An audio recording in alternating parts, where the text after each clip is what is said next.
stay, maybe swing by the Department of Education, see who's still left. You're wearing a badge in the room. USAID, why are you here? So anything that's visible, badge-wise, needs to either put it away or take it off. And just put it back away. Please, thank you. And there's obviously no food on your side unless it's a water bottle. Journalist. Yeah, That's great. I want one of those so cute for press. We've got Bring that in.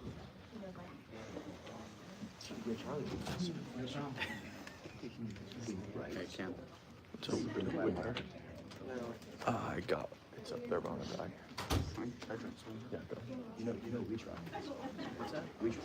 Your shoes first. Every time. Get that. I thought it was something. I can't remember that a million times. Yeah. Just like the reason why I wore it. Put on your blazer, everyone knows you're wearing it. Put on a mic. Yeah, it's like hell of it. For some point. Yes. You're so high of her eye. If I were them, exactly. So you don't want to get up there. Yes, I'm positive. Yeah. That would be very good. Yeah. Oh, it's walking around with my notepad. You ever hear of the UT Austin stuff? They want to get you, they're going to get you. They will. They will. Although it's, when you're going to campuses.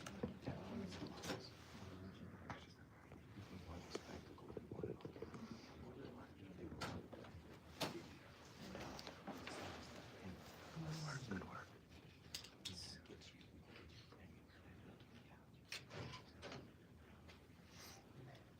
Excellent. I'll share it. It's YouTube for you.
Turn it up.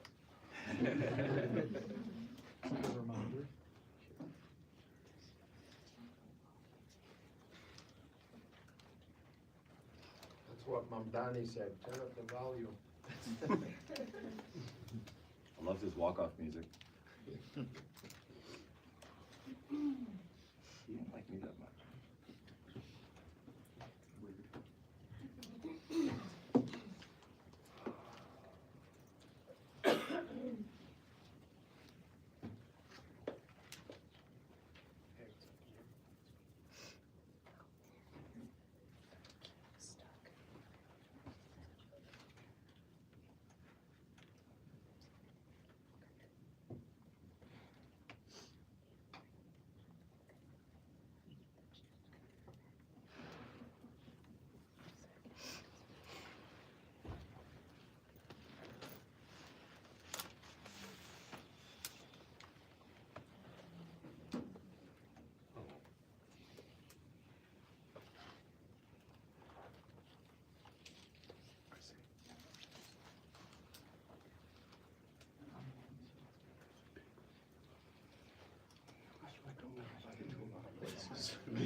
When I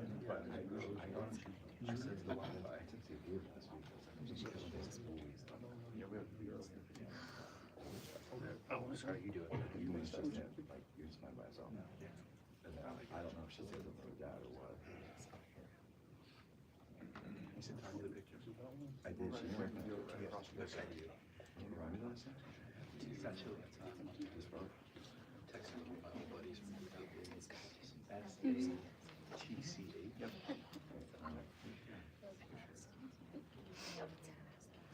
This is TCH. That's what it does.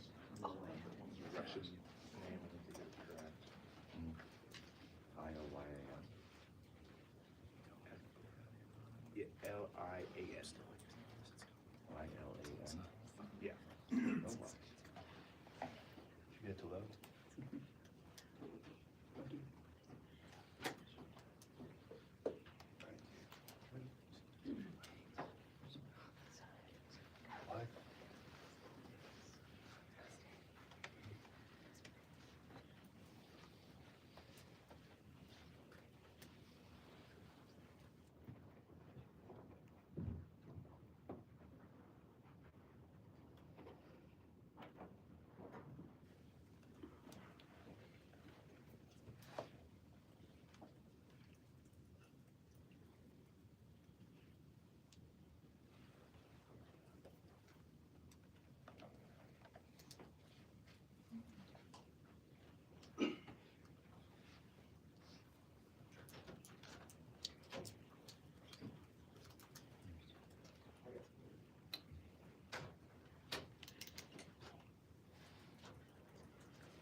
Good morning.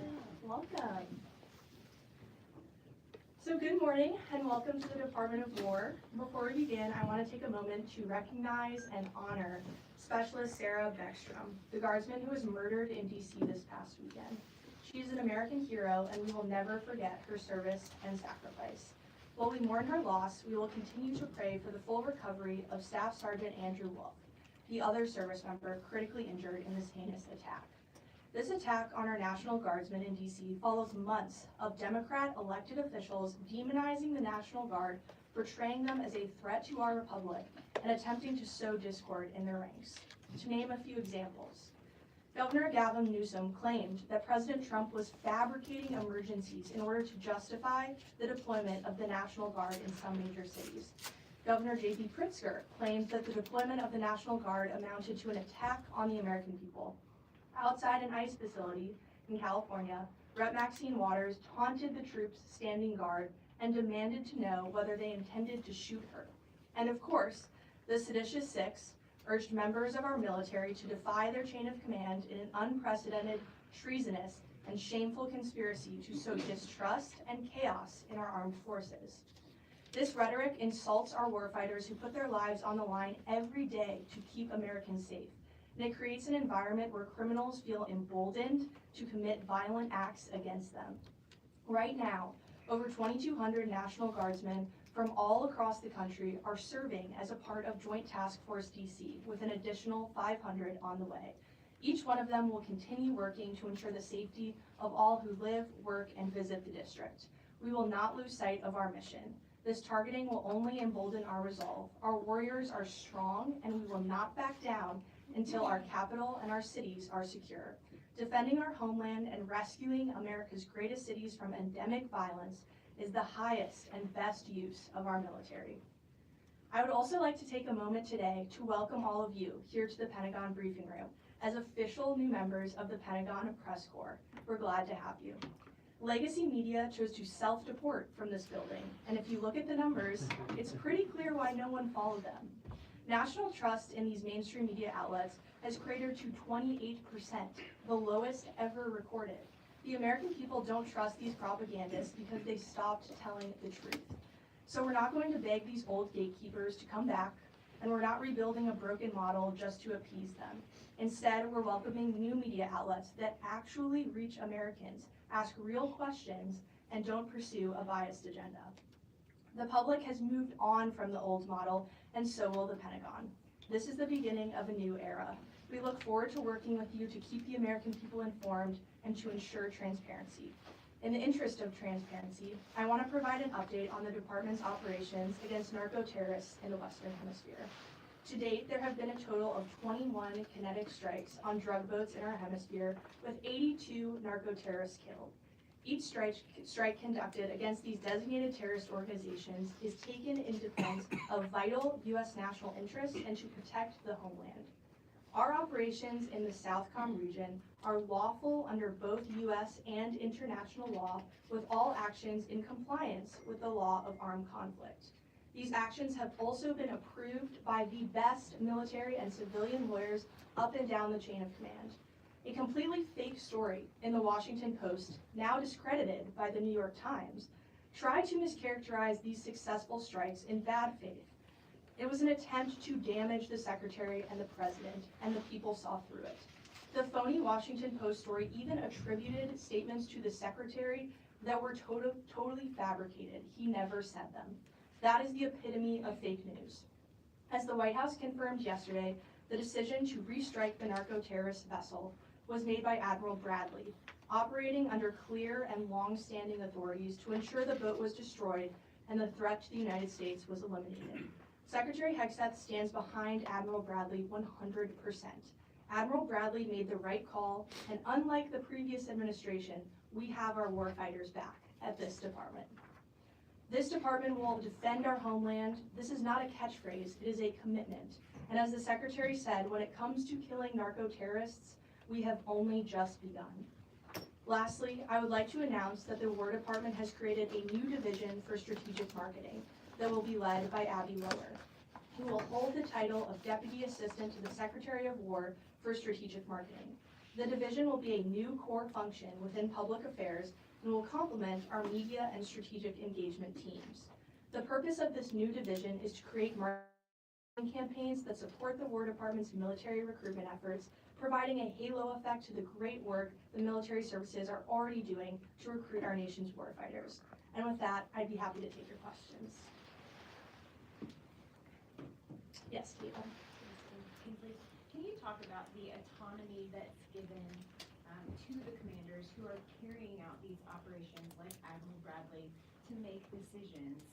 Like in this case, I'm assuming the first strike took out the boat and any actions that followed. Can you talk about the autonomy that's given? Absolutely. So the Secretary has been very clear in every statement that we've released about these strikes that they are presidentially directed.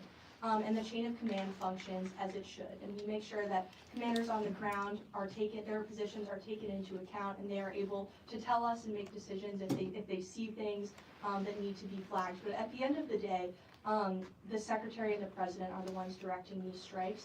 And any follow-on strikes like those which were directed by Admiral Bradley, the Secretary 100% agrees with. Yes, Matt. Kingsley, if Nicolas Maduro leaves Venezuela today, what role will the Department of War have in a post-Maduro Venezuela? And describe the process the administration will use to determine whether or not current members of the Venezuelan military or Venezuelan government have a role in a post-Maduro Venezuela. Thanks for the question. So the department has a contingency plan for everything. We are a planning organization. If anything were to happen around the world, we have a response planned and ready. So we stand at the president's beck and call, our commander-in-chief, to do what is needed if called upon. And that will be what this department continues to focus on and continues to prepare for in regards to our ongoing operations in the SOUTHCOM region. Again, our focus is taking out narco-terrorists and rooting out that threat that is poisoning the American people. Every single boat that we strike saved 25,000 American lives. That is a crucial mission to protecting the homeland, and we're proud to be a part of it. Just as a follow-up quickly, so following the departure of Saddam Hussein, there was this desire to name every Ba'athist a terrorist. Does the administration take the view that any person who served in the Venezuelan military or Venezuelan government is definitionally a narco-terrorist? That would be a determination for the president to make, but I can tell you that every single person who we have hit thus far, who is in a drug boat carrying narcotics to the United States, is a narco-terrorist. Our intelligence has confirmed that, and we stand by it. Yes, Monica. Thanks, Kingsley. I have two questions, if I may. First question regarding Sarah Beckstrom, the 20-year-old West Virginia National Guardswoman who was shot and killed. Was her family offered an Arlington burial, and what would there be plans to do so? I know that the White House is working that out, so they might be better to describe what the plans are for that, but this department will of course support in any way we can, and have been in close contact with the family, and the Secretary will continue to do so. So we'll keep you all updated on that. Thank you. And my second question regarding Iran. There are reports that Iran's been planning on rebuilding its nuclear facilities. Iranian's president has said that it plans to rebuild its nuclear facilities with, quote, greater strength. Can you provide us on any sort of update on where that currently stands? I can tell you that Operation Midnight Hammer was an absolute resounding success. Iran's nuclear capabilities were totally obliterated, and experts estimated that it would take 2 years for them to recover. So thanks to President Trump's bold and swift action, we were able to dismantle that threat to the American people. And I think it was also a historic operation by virtue of the fact that there was a clear end state. We have seen this department get marred down in the Middle East in endless wars and nation building. That has stopped under this president and this secretary. We now have a clear end state, a clear mission set, and Operation Midnight Hammer was a success in dismantling that. Yes, Laura. Thanks so much for having me here today. Now that the president has started the process of designating the Muslim Brotherhood as a foreign Islamic terrorist organization, will the Department of War still proceed with selling F-15 fighter jets to Qatar? And how will they be able to train Qatari pilots at their air base in Idaho if Qatar is included in the designation? Thank you for the question. We take very seriously our partnerships, and we always do thorough evaluations to make sure that they protect our intelligence, our operational security, and that they serve the best interests of the American people. The U.S. military has a long-standing partnership with Qatar. And we look forward to continuing that partnership at our air base in Idaho. And I would just point out that for reference, the Mountain Home, Idaho Air Base is not just Qataris that train there. There are also Singapore military folks that are there as well. So it is a base that we do a lot of foreign military training. And we are thankful for those partnerships, and we'll continue to evaluate all of those to make sure, again, that national security is protected. That is the Secretary's utmost priority. But given the fact that the Qatari royal family and Qatar itself is the biggest financier, along with Turkey, of course, the financier of the Muslim Brotherhood, would that relationship and partnership be reevaluated since the designation could possibly include Qatar? I'm not tracking any reevaluation at this time, but again, the Secretary really keeps national security top of mind, and this administration does as well. So we will always make sure that American assets are protected. Yes. Hi, David Zier, Real America's Voice. It's great to be here. I want to know if you could confirm any additional National Guard deployments under Title 10 in additional cities, and have any governors reached out for help under Title 32 as well? And how do you determine how National Guard troops, how many are armed? Great question.